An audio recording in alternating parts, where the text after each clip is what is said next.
A는 C에 비해 정보 재가공의 용이성이 낮아요. 이렇게 얘기했어요. 그러면 정보의 재가공의 용이성이 높은 게 우리 뉴미디어다. 수능 특강에 그렇게 나와 있었죠. 복제와 재가공의 용이하다. 그럼 C가 뉴미디어다. 이렇게 알 수 있어요. 정보의 재가공, 복제 이게 뭐야? 쉽게 정보를 붙여 자기 마음대로 편집할 수 있는 거지. 이 정보를 쉽게 편집할 수 있는 건 뉴미디어가 더 수월하겠죠. 컨트롤 C, 컨트롤 V에서 갖다 붙이게 하고 또 내가 원하는 것만 이렇게 추려가지고 다시 편집할 수 있고. 자, A씨는 B와 달리 복합 감각 정보라고 얘기했어요. 복합 감각 정보 같은 말이 뭐냐? 시청각 정보 얘기하는 거야. 두 가지 이상의 정보를 전달할 수 있다라고 얘기했어요. A는 뭐가 되겠어요? 그러면 시청각 정보 전달 가능한 거, 두 가지 이상의 정보 가능한 거, 영상 매체죠. B는 자연스럽게 인쇄 매체다. 요렇게 우리가 유추해낼 수 있습니다. 자, 가나다를 기준으로 ABC의 일반적인 특징을 비교해 봅시다. 이렇게 얘기했어요. 자, 가는 기준이 뭔지는 모르지만 지금 A가 영상 매체고 B가 인쇄 매체잖아. 그러면은 영상 매체보다 인쇄 매체의 비중이 높은 거 골라라. 요 얘기예요. 자, 나 같은 경우는 지금 인쇄 매체하고 뉴미디어 비교하는데 누가 더 높다? 인쇄 매체가 더 높다. A는 영상 매체고 C는 뉴미디어죠. 누가 더 높다? 뉴미디어가 높다. 요거를 비교하라는 얘기입니다. 자, 요거에 대한 기준에 적합한 걸 찾아내라. 1번 정보 유통의 신속성. 인쇄 매체가 높은 거 아니지. 누가 더 높아? 이거는 영상 매체가 훨씬 더 높죠. 자, 정보 전달의 양방향성. 우리는 뭐로 배웠어? 쌍방향 매체다. 이렇게 배웠습니다. 쌍방향 매체인 건 누구예요? 뉴미디어예요. 그래서 틀렸어요. 정보 확산 경로의 다양성. 역시 이건 누가 더 크다? 뉴미디어가 크다. 인쇄 매체는 루트가 정해져 있지. 정보 확산될 수 있는 루트가. 근데 뉴미디어는 진짜 소통 창구가 다양하죠. SNS, 뭐 블로그, 유튜브 다양한 경로로 정보가 확산될 수 있더라. 자, 4번 다 정보 생산자의 익명성. 자, 영상 매체랑 뉴미디어 중 누가 더 크다? 당연히 정보사회 매체인 뉴미디어가 훨씬 크겠죠. 그래서 정보사회 우리 문제점으로 지적되는 게 뭐야? 익명성으로 인한 댓글, 악성 댓글들이 문제다 이렇게 얘기하잖아. 그러면 뉴미디어의 특징이다 이렇게 볼 수 있겠죠. 자, 다 볼게요. 정보 생산자와 소비자 간의 경계 명확성. 경계는 누가 더 높더라? 영상 매체가 훨씬 높더라. 요거는 일방향 매체랑 쌍방향 매체의 구분이기도 했습니다. 일방향 매체랑 쌍방향 매체. 일방향 매체는 우리 세 가지 배웠었습니다. 전통적 매체, 인쇄 매체, 영상 매체, 인쇄 매체, 음성 매체, 영상 매체 이렇게 배웠죠. 얘네들의 특징은 일방향이다. 그러니까 정보의 생산자가 주로 전문가 집단이더래. 이 사람들이 정보를 주로 소비자에게 전달해 주더라. 그래서 정보를 생산하는 사람들과 집단과 소비자들이 엄격하게 구분되어 있다. 그래서 명확성. 쌍방향 매체는 어때요? 정보를 생산하는 사람이 소비도 하더라. 그리고 생산자와 소비자 간의 상호작용이 활발하더라. 해서 생산자와 소비자 구분이 모호하다. 이렇게 얘기했습니다. 답은 4번 이렇게 골라주시면 되고요. 자, 오른쪽 문제 보겠습니다. 그림은 ABC의 일반적인 특징을 구분했다. ABC는 뉴미디어 영상 매체, 인쇄 매체 중 하나이다. 이렇게 얘기했어요. 정보 전달의 쌍방향적 속성이 강한가? B가 예라고 했어요. B는 뭐예요? 그럼 여러분? 그렇죠. 뉴미디어 이렇게 나와야죠. 자, 없어. 우리 동현이? 동현 없으면 쌤 주지 항상. 진아야 여기 동현이 좀 전달해줄래? 샛별이 통해서? 고마워요. 자, 그러면 시청각 정보의 전달이 가능한가? A가 아니요 이렇게 얘기했어. 그럼 A는 뭐예요 여러분? 시청각 정보의 전달이 가능하지 않대. A가 미안해. A가 아니요 얘기했네. 그럼 A가 뭐야? 인쇄 매체지, 그치? 그러면 자연스럽게 C는 뭐가 된다? 영상 매체다. 요렇게 우리 찾아낼 수 있습니다. 서준, 너도 없잖아. 서준. 볼펜도 없다고? 그러면 종이를 안 줬다고? 샛별이 통해서 주라고 했는데 진화 통해서, 샛별이 통해서 저도 없어서 제가 가지고 말하지 그랬어. 말을 하지 그랬어. 종이가 없다고. 뭐. 볼펜은 있어, 동이야? 그치. 나 볼펜 들고 다니잖아. 니들을 위해서. 나 요즘 3학년들 때문에 볼펜 많이 들고 다녀. 세상에. 당연히 여기 또 볼펜 주면 민교 책도 없어. 넌 진짜 너 가희랑 연애한다고 졸라 바빠가지고 진짜. 너 내가 맨날 찢어놓을 거야. 자, 정보 전달의 신속성. 지금 인쇄 매체랑 영상 매체 비교가 있는데요. 누가 더 커요? 당연히 영상 매체가 훨씬 크죠. 정보 생산자의 익명성 나왔습니다. 영상 매체랑 뉴미디어 비교하고 있네요. 누가 더 크다? 뉴미디어가 크다. 정보사회 매체인. 정보 복제와 재가공의 용이성 나왔습니다. 지금 인쇄 매체랑 뉴미디어 비교하고 있는데 누가 더 크다? 뉴미디어가 더 크다. 자, 정보에 대한 문맹자의 접근 가능성. 글씨를 모르는 사람도 이 매체를 접할 수 있느냐? 영상 매체랑 인쇄 매체 비교하고 있는데 당연히 진짜 영상 매체가 훨씬 크지. 글 몰라도 영상을 볼 수 있잖아. 자, 정보 전달자의 전달자와 수용자 간 구분의 명확성은 누가 더 크다? A인 인쇄 매체가 훨씬 크다. 이렇게 돼야 돼요. 자, 14번 문제 볼게요. 밑에 2016년 문제야. 되게 옛날 롱롱 어고지. 16년에 몇 살이었어? 6학년. 초육? 와우, 내가 지금 초육하고 겸상하고 있네. 진짜 너무 기분 나쁘네. 야, 건율아, 너의 최종 학력 뭔 줄 알아? 지금 너 이 상황에서? 네? 너의 최종 학력. 중졸. 당연하지. 넌 지금 나가면 중졸이야. 네. 그래. 자, 그럼 해볼게요. 대중매체의 가나에 관한 주장 볼게요. 가는 사람들은 대중매체라는 창을 통해서 바깥 세계를 본다. 우리 준서가 조네. 준서 안 졸지? 준서야, 안 졸지? 그래서 그 창이 어떤 모양인지에 따라 세계가 다르게 보일 수 있는 것처럼 대중매체가 어떤 틀을 갖고 있는지에 따라서 자, 세계에 대한 우리 머릿속에 그림이 달라진다. 그러니까 대중매체가 어떤 관점을 가지고 그 대중들한테 정보를 전달하느냐에 따라서 대중의 시각이 달라지는 거지. 이게 대중매체 역할이 되게 중요한 거지. 대중들의 여론을 만들 수 있는 역할을 한다는 거죠. 나는 대중매체가 묘사하는 바깥 세계의 모습이 우리 머릿속에 그대로 복사되는 것은 아니다. 왜냐하면 인간은 외부 정보를 나름대로 해석하는 자신만의 인식들을 갖고 있기 때문이다. 얘는 오히려 반대네. 그렇게 대중매체가 자기들만의 관점을 가지고 대중들한테 정보를 전달하지만 대중들이 그 나름의 인식의 틀을 가지고 이 정보를 받아들일지 말지 어떻게 수용할지는 대중들에 의해서 결정된다라는 거죠. 자, 3번 볼게요. 3번이 정답인데요. 가는 나에 비해 대중매체에 의한 대중조작을 설명하는 데 적합하지. 왜 가는? 대중매체의 관점에 따라 대중의 시각이 달라진다. 이렇게 얘기하고 있으니까요. 그래서 1, 2, 4, 5는 한번 읽어보시면 전혀 관련 없는 내용인 거 아실 겁니다. 자, 여기까지 일단 문제 풀고 이제 대중문화는 끝내고 우리 다른 문제들은 풀었지? 그때 94쪽 보겠습니다. 94쪽. 새로운 파트 들어갈게요. 수능 특강 94쪽. 내가 지지난주에 키자니아 갔다 왔는데 너네들도 키자니아를 경험한 세대라며? 네. 야, 그때도 있었어요. 뭐라고? 뭐 했다고? 94쪽 했어요. 아, 94쪽 했다고? 아, 미안. 94쪽이야. 미안. 102쪽. 아니, 나는 니들이 키자니아를 갔다 온 세대라고 해서 너무 놀랐네. 그 키자니아 그렇게 오래됐나? 네. 그래? 사람 진짜 많더라. 그날이 5월 6일이었는데 기사 난 날이야. 롯데월드 눈치 작전 실패. 아, 맞아요. 나 그 현장에 있었거든. 키자니아 그 옆에 있거든.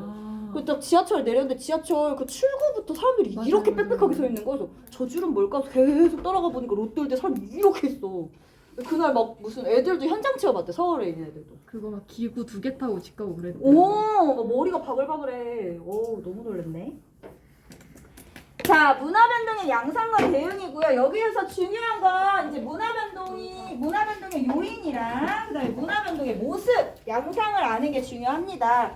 1학년 통합사회 시간에 배웠고요. 여러분 물론 기억은 안 나시겠죠? 자, 일단은 크게 한번 여기 칠판으로 정리하고 그리고 나서 다시 세부적으로 들어가도록 하겠습니다. 자, 문화변동의 양상과 대응인데요. 문화변동이라는 거는 어떤 시간의 흐름에 따라서 어떠한 사회의 문화가 변화하는 현상을 얘기합니다. 그런데 문화를 변화시킬 수 있는 요인이 있더래. 자, 문화를 변동시킬 수 있는 요인을 내재적 요인이랑 외재적 요인으로 나누어서 설명을 합니다. 좀 더 구체적으로 설명을 하는 거죠. 자, 내재적 요인은 그 사회 내부에서 사회에서 새로운 문화 요소가 등장해서 그 사회 문화를 변동시키는 요인을 얘기합니다. 자, 내재적 요인에는 두 가지가 있습니다. 있지. 기존에 존재하지 않았던 새로운 문화 요소를 만들어내는 발명. 수업 중 대단히 죄송합니다. 3학년 학생 중 아직 결핵검사와 소변검사를 하지 않은 학생은 11시 35분까지 급식실 앞에 결핵검사차로 이동해 주시기 바랍니다. 다시 한번 안내 말씀드립니다. 3학년 학생 중에 아직 결핵검사와 소변검사를 실시하지 않은 학생은 11시 35분까지 1층 급식실 앞으로 이동해 주시기 바랍니다. 자, 발견은 그 사회에서 기존에 원래는 존재했지만 알려지지 않았던 걸 찾아내는 거야. 그래서 한 사회 내부에서 새로운 문화 요소가 등장하는 게 내재적 요인. 이런 내재적 요인으로 문화가 변동할 수 있다라고 보는 거예요. 자, 두 번째는 이렇게도 문화가 변동할 수 있겠지. 어떤 새로운 사회에서, 다른 사회에서 문화가 그 사회 문화 요소가 이렇게 다른 사회로 전해지는 경우에 이 A 사회에서 문화가 또 변동할 수도 있잖아. 이런 걸 우리 외재적 요인이다 얘기하고, 문화가 전해져서 이 사회 문화가 변동하는 요인이다. 그래서 문화가 전해진다 해서 문화 전파라고 얘기합니다. 그러니까 문화 전파는 뭐를 얘기한다? 외재적 요인을 얘기한다. 다른 사회에서 문화가 전해져서 변동시키는 요인이다. 자, 전파는 다른 사회 문화가 전해질 수 있는 루트는 세 가지라고 봅니다. 첫 번째는 사람과 사람이 만나서 문화가 전파될 수 있겠지. 요거를 직접 전파. 자, 두 번째는 매개체를 이용해서 문화가 전해지더라. 요 대표적인 게 대중매체 이용해서 우리 유튜브 뭐 또는 넷플릭스 왓챠 통해가지고 한국 문화가 전해지는 경우 있죠. 나 요즘에 되게 넷플릭스 재밌게 보는 게 안나라 수마나란가? 지창욱 나오는 드라마인데 그게 인도에서 되게 인기가 많대. 거기 보면 그 대중매체를 통해서 넷플릭스를 통해서 우리나라 문화가 전해질 수 있겠지. 간접 전파. 자, 그 다음에 자극 전파라는 게 있어요. 자극 전파라는 거는 다른 사회에서 문화가 전해지긴 합니다. 근데 이거에 아이디어를 얻어서 그 사회에서 새로운 문화 요소를 만들어내는 거야. 이거를 자극 전파 이렇게 얘기합니다. 자, 이러한 요소로 문화가 변동될 수 있다라고 봐요. 이게 뭐야? 문화 변동의 요인. 그럼 문화 변동의 요인에 따라서 문화가 변화하겠죠? 문화 변화의 모습을 뭐라고 부르냐? 양상이라고 얘기하는데요. 자, 내재적 요인에 따라서 문화가 변화하더라. 이걸 뭐라고 해? 내재적 변동 이렇게 얘기하시면 돼요. 내재적 변동. 내재적 요인에 따라서 문화가 변하는 모습, 양상을 뭐라고 한다? 내재적 변동. 그러면 정민아, 외재적 요인에 따라서 문화가 변화하는 모습을 뭐라고 부를까? 외재적 변동. 정답. 외재적 변동. 자, 외재적 변동이라는 건 결국에 뭐야? 외재적 요인에 의해서 문화가 변화하는 건데, 문화가 외재적 요인이라는 건 외재적 변동이라는 건 두 사회 문화가 이렇게 장기간에 접촉을 해서 여기 다른 사회 문화가 이쪽으로 이렇게 넘어오는 거야. 그래서 이렇게 접촉해서 변동한다라는 말을 써요. 그래서 외재적 변동을 이렇게 얘기합니다. 문화가 두 사회 문화가 접촉해서 장기간 접촉해서 이렇게 문화가 넘어오면서 변동했구나 라고 해서 문화 접변 이렇게 얘기해요. 이건 뭐의 줄임말일까? 접촉적 변동의 줄임말입니다. 접촉하여 변동했다 이렇게 보시면 돼요. 이게 외재적 변동. 그래서 외재적 변동은 뭐라고 얘기한다? 문화 접변이다 이렇게 얘기해요.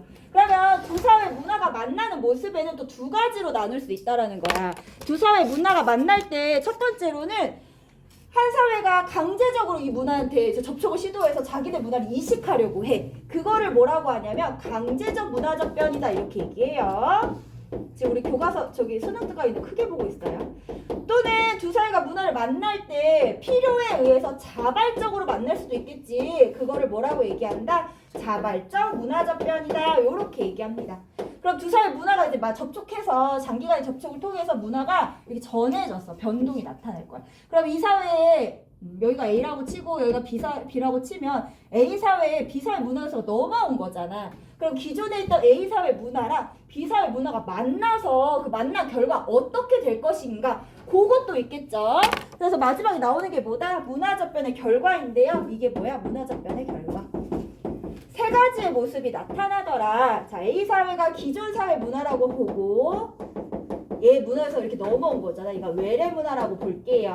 그러면 A 사회 기존 사회 문화에 B 사회가 넘어왔어. B 사회 문화가. 그랬더니 A 사회 문화가 B의 문화로 대체되더라. 또는 A하고 B하고 이렇게 만났더니 A 사회에 A도 있고 B도 있더라. 또는 A하고 B하고 만났더니 A도 B도 아닌 C가 나오더라. 요런 세 가지 결과가 나온다는 얘기야. 자, 요렇게 A 사회에서 B 사회 완전 대체됐다. 요거를 뭐라고 부르냐면 문화, 동화 이렇게 얘기해요. 자, A 사회하고 B 사회 문화 만났어요. 근데 A 사회에 A도 있고 B도 있더라. 얘를 뭐라고 불러? 문화 병존, 공존. A하고 B하고 만났더니 A도 아니고 B도 아닌 새로운 C가 나왔다. 얘를 뭐라고 부른다? 문화, 융합 요렇게 배웁니다. 이거를 배우는 게 이번 파트입니다. 여기서 한 문제 나오는데요. 수능에서는 어렵대요. 나는 쉽다고 생각했는데 어려워하시는 파트 중에 하나예요. 건열, 체육, 랄랄라. 요즘에 또 꽂힌 애들이 있는데 걔네 알아? 그 방탄소년단 거기 기획사에서 새로운 걸그룹 내보낸 거? 르세라핌인가? 걔 너무 좋던데. 사쿠라 진짜 이쁘더라. 그치 건열아, 너 사쿠라 알아? 벚꽃이요? 이야, 사쿠라 몰라? 너 뭐 저기 안 좋아했어? 프로듀스 48 안 좋아했어? 거기서 나온 애들이. 아이즈원은 몰라? 아이즈원은 알아요. 아이즈원의 사쿠라 몰라? 그건 몰라요. 나만 관심 있네.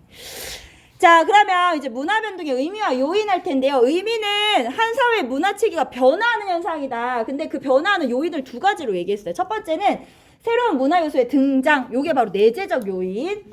자, 다른 문화 체계와의 접촉. 이게 뭐야? 외재적 요인을 얘기하는 거겠죠. 자, 문화 변동의 요인은 내재적 요인이 있다고 했어요. 자, 여기 밑줄 그어볼게. 내부에 새롭게 등장해서 문화의 변동을 초래하는 요인이다. 다른 사회에서 문화가 전해져 왔다? 아니다. 그 사회 내부에서 새롭게 등장해서 문화를 변동시키는 요인이더라. 뭐뭐 있다? 발견과 발명. 발견은 이미 존재하고 있었어. 요게 중요해. 그렇지만 알려지지 않았던 사물이나 원리 등을 찾아내는 게 발견이다. 이렇게 보시면 돼요. 불 원래 있었지. 근데 우리가 불 붙일 줄 몰랐던 거잖아. 발견한 거야. 전기도 자기장 흐르고 있었지. 우리가 몰랐던 거잖아. 발견한 거지. 지하자원 석유 계속 묻혀 있었어. 근데 우리가 몰랐는데 쓸 줄 알면서 이제 필요해진 거지. 지하자원. 하나 더 있어. 혈액형도 역시 발견입니다. 그치? 우리 몸에 피는 다 흐르고 그 피의 종류가 달랐어. 근데 그걸 우리가 A형, B형, O형 이렇게 나눌 수 있는 거지. 그것도 발견한 거야. 발견은 포인트가 뭐다? 이미 존재하고 있었는데 알려지지 않았다. 우리 권율이 볼펜으로 이제 줄긋기 시작했어. 발명은 뭐야? 존재하지 않았던 기술이나 사물 등을 만들어내는 거다. 그래서 바퀴 발명이지. 없었어. 자동차 발명이지. 인터넷 발명이지. 핸드폰 발명이지. 얘들아. 발명. 자, 여기 밑에 써볼게요. 발명은 물질문화, 비물질문화 모두 발명의 대상이 된다. 한번 써볼게요.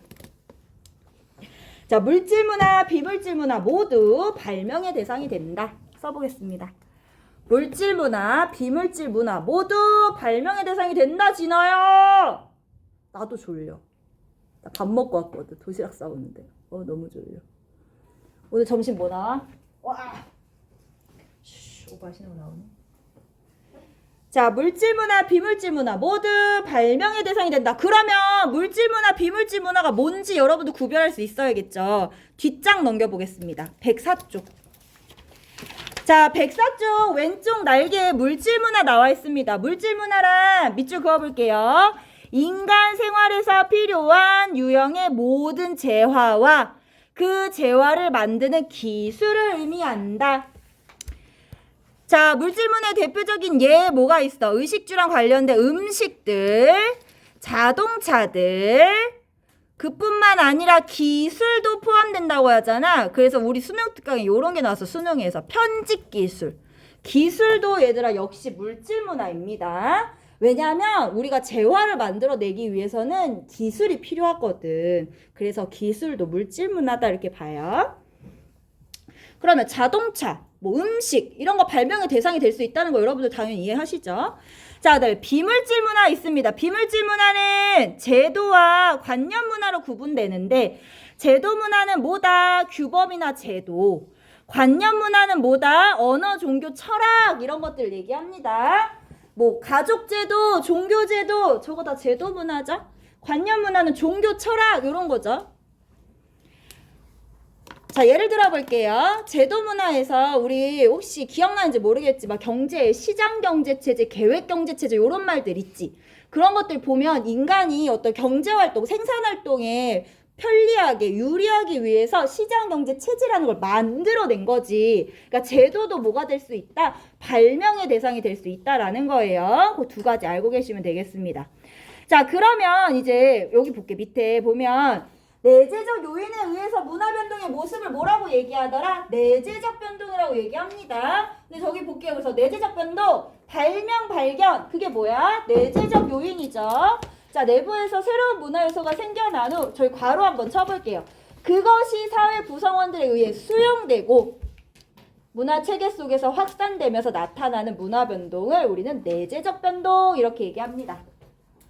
자, 여기서 하고 싶은 말이 뭐냐면 발명하고 발견이 있다고 해서 그 사회에서 무조건 내재적 변동이 나타나느냐 아니라는 거야. 사회 구성원들이 수용을 해야지만이 문화 변동이 나타난다는 얘기야.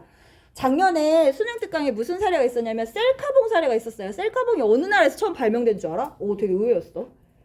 일본에서 처음 나타났대요. 일본에서 처음 만들어졌는데 처음 만들어졌을 때는 당시에는 사람들이 이 셀카봉을 쓸 줄 몰랐어. 안 썼어. 왜냐면 그 당시에는 이게 90년도에 나왔대. 90년대. 되게 일찍 나왔지. 그 당시에는 뭔가 우리가 핸드폰에다 카메라 기능을 장착해서 카메라를 쓰면서 뭔가 사진을 찍고 이런 거에 잘 없었잖아. 카메라 기능이 좀 좋아지고 개선되면서 우리가 카메라로 사진 찍기 시작한 거지. 처음에 카메라 기능이 여기 핸드폰에 나왔을 때는 잘 안 썼지. 니들은 모르겠지만 나는 그런 것도 있었어. 카메라가 이렇게 꽂아야 돼. 이어폰 단자에 꽂아서 쓰는 핸드폰도 있었는데. 니네 그런 세대 아니잖아, 그치?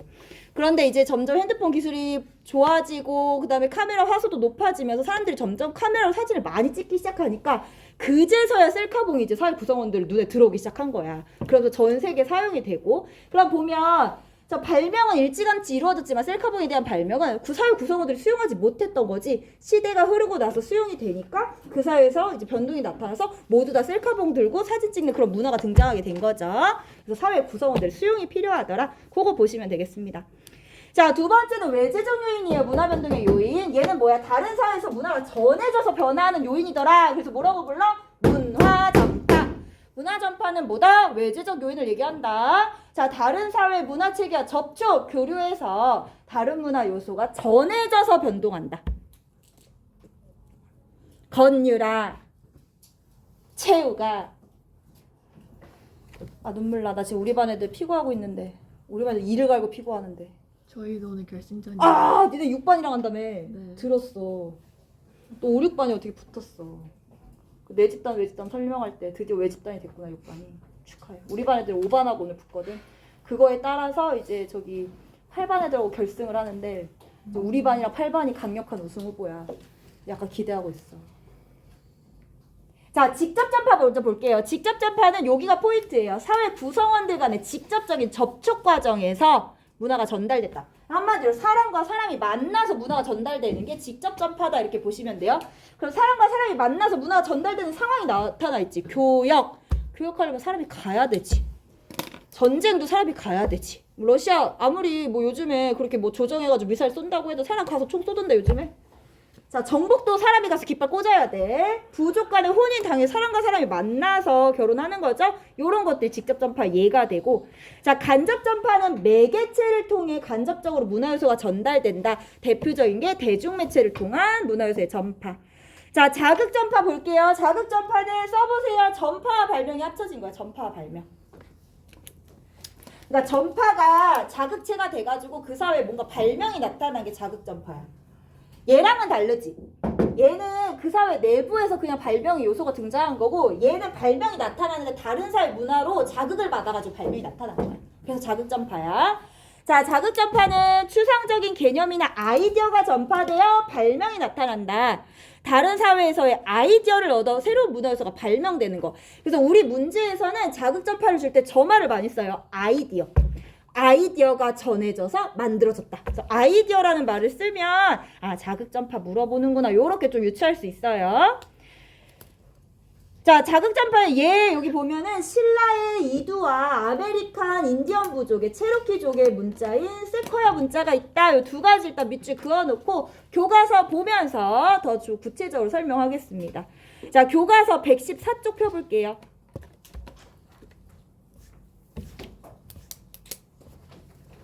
힘을 내요. 슈퍼파워. 아, 잠 온다. 얘들아, 잠 오지. 자, 그래서 우리는 대학 가야 돼.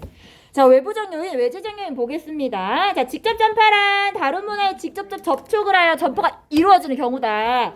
정보, 결혼, 전쟁, 국가 간의 교역, 사신 교류 이런 것들을 통해서 직접 전파가 이루어진다. 자, 그래서 왼쪽에 보면 문익점 아저씨의 모카씨 얘기 나오죠. 우리 모카씨는 알고 있지. 문익점이 중국으로 가서 직접 가지고 온 거잖아. 그러니까 사람이 문화를 지금 전해주고 있는 거죠. 이런 것들이 직접 전파의 예다 보시면 돼요. 자, 간접 전파는 책이나 영화 등과 같이 인터넷과 같은 매체를 매개로 이루어지는 전파인데 최근엔 정보통신 기술의 발달로 민교야 끝났어. 앞에 봐. 핸드폰 그만 보고. 그래? 그럼 왜 동현이 봤어? 동현이다. 그 누구 봤어 그러면? 아, 나를 봐야지. 가히 생각했지 너. 아씨. 잘 생각하지 말라고. 내 시간에 나만 생각해 알았어? 다 그때 금지. 내 생각하기. 자, 간접 전파가 늘어나고 있다. 그래서 보면 에티오피아에서 방영하고 있는 한국 드라마 요런 게 이제 간접 전파.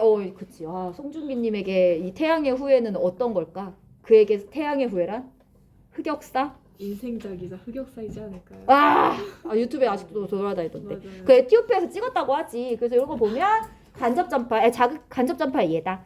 자, 자극 전파는 다른 사회 문화 요소에서, 그러니까 문화 요소가 전달은 됐어. 거기 아이디어를 얻어서 새로운 문화 요소를 발명하는 거다. 신라시대 설총이 중국의 한자를 아이디어를 얻어서 이두를 발명한 게 자극전파의 예다. 그러니까 얘가 설총이가 이렇게 생각한 거지. 한자를 보고 우리 말도 이렇게 표기할 수 있는 글씨가 있으면 좋겠다라는 거에 아이디어를 얻어서 한자의 은과 뜻을 빌려서 우리나라 말을 이렇게 표기한 게 이두죠. 자, 여기 체로키 인디언 문자 발명에서 아까 세코야 문자 나와 있습니다. 자, 체로키 인디언들은 백인들과 접촉하기 전까지는 고유한 문자가 없었는데 이 부족의 한 인디언들이 백인들과 접촉했대. 그러면 백인의 문화가 인디언 쪽으로 전해진 거잖아. 전해지면서 알파벳, 영어에서 아이디어를 얻어 체로키 문자를 발명해냈다라는 거예요. 그래서 아이디어를 얻은 거지 영어에 전파된 영어의 아이디어를 얻어서 체로키 문자를 만들어냈다. 얘는 영어도 할 줄 몰랐고 알파벳을 따왔지만 다른 것들을 변형시켰다. 그래서 보면 이게 체로키 문자인데 영어니 이게? 영어는 아니죠. 영어를 따오기는 했지. 하지만 자기들만의 언어를 표기한 거라서 자기들만의 언어로 부릅니다. 그러니까 알파벳이라고 볼 수는 없어요. 이게 자극전파의 예.